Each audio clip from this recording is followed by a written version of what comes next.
है, स्वागत है, स्वागत है। हमारा बड़ा दिल का स्नेह था कि हमारे सारे बाबा के बच्चे बाबा के घर में आए।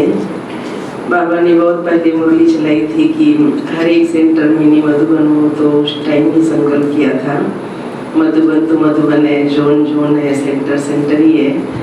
वो तो कभी मधुबन नहीं बन सकता है, लेकिन बाबा ने जो आज्ञा दी कि मिनी मधुबन हो, तो मैंने छोटा सा मॉडल बनाया। का नाम है विश्व शांति भवन।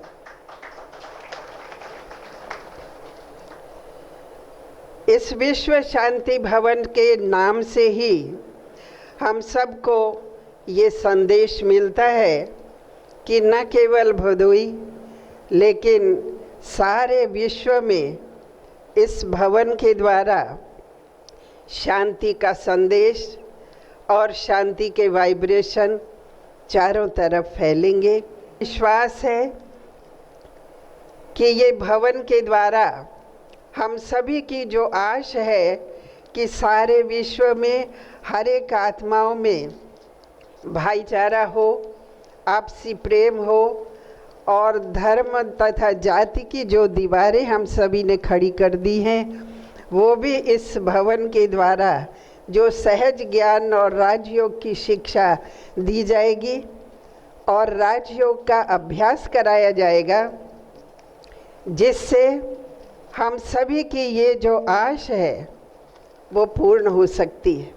ब्रह्मा कुमारी विजय लक्ष्मी जिसने मेहनत करके भवन बनाया है, और मेरे प्यारे बहनों और भाइयों जो आप सब यहाँ आए हैं, आपका यहाँ बहुत बहुत स्वागत है।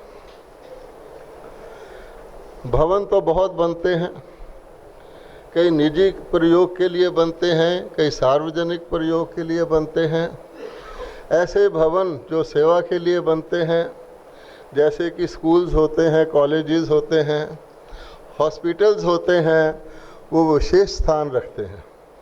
लेकिन आज ये जो भवन बना है ओम शांति विश्व शांति भवन, ये एक अति विशेष स्थान रखता है और इसीलिए शायद बहुत उपयुक्त है कि हमारे राज्यपाल जी श्री राम नायक जी के कर कमलों से आज इसका उद्घाटन हुआ है। ये भवन किसी विशेष वर्ग के लिए नहीं है, जैसे कि शिक्षा के लिए हो, हॉस्पिटल बीमारों के लिए होता है। ये भवन सारी मानव जाति के लिए ओपन है। और कुमारी संस्था भारत में जन्मी है, ऐसा हम कह सकते हैं, लेकिन वो केवल भारत की नहीं है।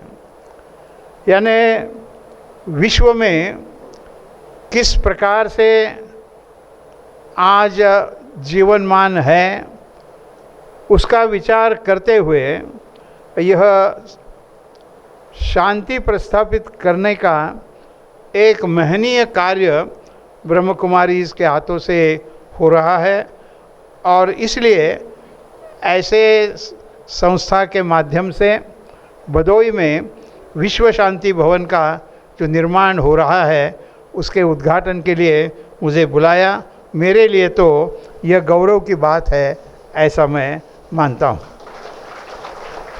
अब बात बात में कैसा होता है वो आपको ख्याल में आया होगा।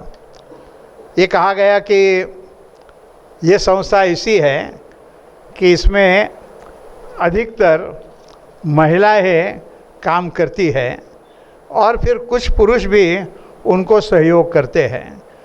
वैसे बाकी जगह पर देखा जाए तो आज उल्टा दिखाई देता है कि पुरुष कुछ काम करते हैं और महिलाओं को मौका देना नहीं देना, इस प्रकार की बात होती रहती है। और हम यहाँ महिलाओं का सशक्तिकरण का एक सार्थक रूप ब्रह्म कुमारी में देख रहे हैं और इससे एक प्रसन्नता हो जाती है। और इनका उद्देश्य शांति निर्माण करना। अब शांति दुनिया में तब पैदा होगी जब पहले अपने मन में होगी, और मन में शांति किस प्रकार से पैदा की जाती है उसकी जानकारी, उसकी विद्या, उसका ज्ञान देने का एक महत्वपूर्ण काम ब्रह्म कुमारी के हाथों से होता रहता है। और इसके पीछे भारतीय संस्कृति की जो विशेषता है, वो विशेषता केवल अपने घर में नहीं, अपने गांव में नहीं, तो सारे दुनिया के सामने प्रत्यक्ष काम के रूप में रखने का एक प्रयास ब्रह्म कुमारी के माध्यम से हो रहा है विश्व शांति भवन में। और इसलिए भदोही वाले बड़े क्या कहूँ भाग्यवान हैं कि यहाँ पर इस प्रकार का आज भवन का निर्माण हुआ है। अब ये भवन का निर्माण नहीं होता तब भी ब्रह्म कुमारी काम कर रहे हैं, लेकिन सामान्य व्यक्ति को वैसे देखा जाए तो निरीश्वरवादी या ऐसे विचार करने वाले लोग कहते भी हैं कि क्या पड़ा है मूर्ति में, आप अपने घर में बैठकर भी मूर्ति में आंखों के सामने ला सकते हैं और आप उसका चिंतन कर सकते हैं। वैसे देखा जाए तो ये बात सही है, लेकिन सामान्य व्यक्ति को यदि मूर्ति सामने दिखती है तो उसके मन में विचार आना स्वाभाविक हो जाता है। और इसलिए ये विचार कहाँ मिलेंगे, ये विचार कहाँ प्राप्त होंगे। जैसे कोई दुकान में हम जाते हैं तो दुकान में समझो कोई चीज़ खरीदनी है तो ये दुकान में जाओगे तो आपको माल मिलेगा, फिर दवा लेनी हो, खाने की चीज़ लेनी हो। वैसे आपके मन को यदि शांति चाहिए तो ये विश्व शांति भवन में आइए, आपको यहाँ पर शांति मिल जाएगी। 137 देशों में और 4500 केंद्रों में इस प्रकार का काम चल रहा है, और वह भी मुख्यतः महिलाओं के हाथ से चल रहा है। थोड़ा मुझे लगता है कि पुरुषों को भी अपनी गर्दन नीचे करनी पड़ेगी कि महिलाएं भी इतना बड़ा काम करती रहती है। महिला सशक्तिकरण का काम जिस प्रकार से हो रहा है, लेकिन ब्रह्म कुमारी जिस प्रकार से ये फैला रही है, ज्ञान फैला रही है, और ये ज्ञान से जो विश्वास पैदा होता है, ये विश्वास मुझे लगता है भविष्य के लिए, भारत के लिए और सारे दुनिया के लिए एक आदर्श ऐसा विकास और उससे निर्माण हुए प्रश्न, ये बड़े महत्व के हैं। और इसके कारण समाज में मन में शांति मिलना मुश्किल हो रहा है। जीवन बहुत दौड़ धूप का हो गया है, और जीवन जब दौड़ धूप का होता है तो उसमें ही हम इतने जाते हैं कि हमको शांति कब मिलेगी, और फिर लोग कहते भी अभी तो जब जाएंगे तभी हमको शांति मिलेगी। ऐसा न होते हुए एक मन में विश्वास कि मैं जो भी काम कर रहा हूँ वो अच्छा काम कर रहा हूँ, और अच्छा काम करते समय फिर यदि आप दिन में अच्छा काम किया है तो रात को सोने के लिए आपको कोई गोली लेने की ज़रूरत नहीं पड़ेगी। आप बिस्तर पर लेट जाएंगे तो आपको नींद आएगी। आपके मन में शांति होनी चाहिए, और मुझे ऐसा लगता है कि मन में शांति निर्माण करने का एक बहुत महत्वपूर्ण राष्ट्रीय ही नहीं तो अंतर्राष्ट्रीय काम ब्रह्मा कुमारी कर रहे हैं, और इसके लिए उनका जितना अभिनंदन किया जाए वो अभिनंदन कम है, ऐसा मैं मानता हूँ।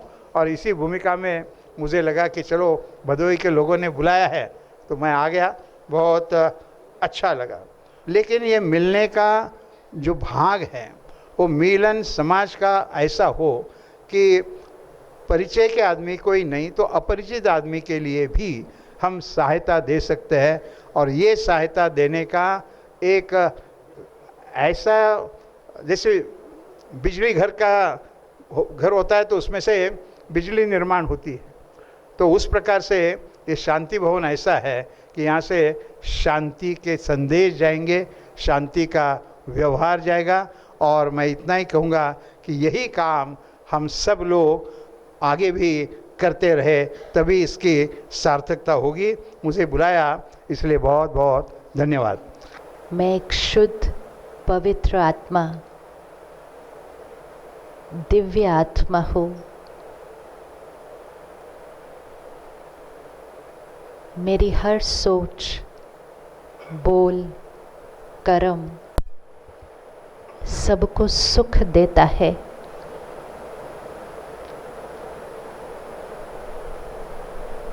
शांति के सागर परमात्मा कि सर्व शक्तियाँ मुझ आत्मा में भरी हैं। सब कुछ करते हुए हर क्षण मैं आत्मा अपने स्वधर्म में, अपने निजी स्वरूप में, मैं शांत स्वरूप आत्मा हूँ। विश्व में शांति स्थापन करना ये मेरा कर्म है। शांत रहना ये मेरा धर्म है। और मैं अपने स्वधर्म में स्थित होकर हर क्षण अपने कर्म करते हुए इस विश्व को परिवर्तन करूँगी। परमात्मा ने मुझे चुना है इस सृष्टि को परिवर्तन कर सतयुग लाने के लिए। आज से सिर्फ और सिर्फ प्यार और शांति से काम करेंगे और औरों से करवाएंगे। ये मुझ आत्मा की आज अपने आप से प्रतिज्ञा है। ओम शांति।